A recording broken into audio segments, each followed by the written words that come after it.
How does the US embargo affect Cuban health care? Have you ever wondered how a country's healthcare system can be impacted by international politics? The United States embargo against Cuba is a prime example of this. The embargo creates significant challenges for Cuba's healthcare system by limiting access to essential medicines, medical equipment, and scientific resources. This blockade makes it difficult for Cuba to purchase necessary medical supplies directly from the United States. Because of the threat of penalties from the United States, many international pharmaceutical and shipping companies choose to avoid doing business with Cuba. As a result, Cuba faces shortages of critical items, ranging from basic painkillers like aspirin to advanced cancer treatments. Even medical journals and online scientific resources are often out of reach for Cuban researchers due to these restrictions.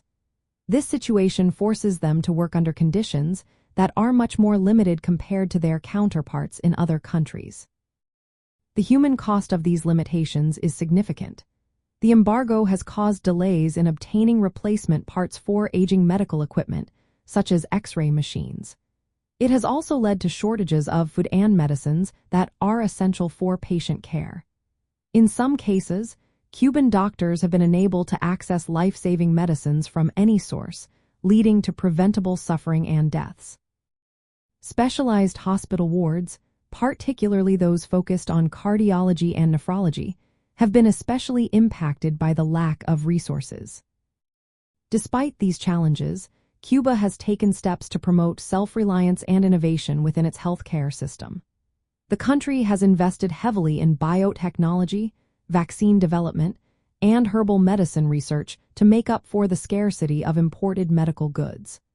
This approach reflects Cuba's commitment to healthcare as a universal right and its focus on prevention through community-based care.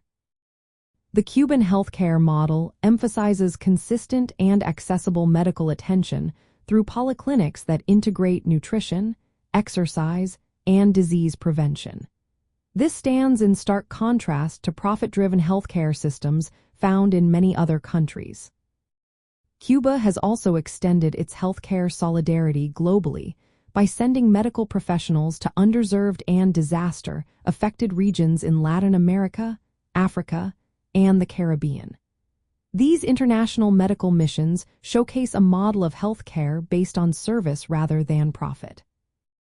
However, the United States government has sought to undermine these efforts by expanding sanctions on Cuba's international medical programs, further limiting Cuba's ability to share its medical expertise abroad.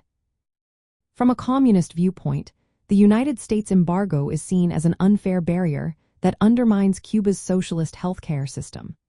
This system aims to provide equitable and comprehensive care to all citizens, regardless of their income. The restrictions imposed by the embargo highlight the differences between a profit-oriented healthcare model and Cuba's solidarity-driven approach, which treats health as a fundamental human right. The ongoing sanctions not only strain Cuba's healthcare infrastructure but also attempt to discredit a system that prioritizes public welfare over market interests.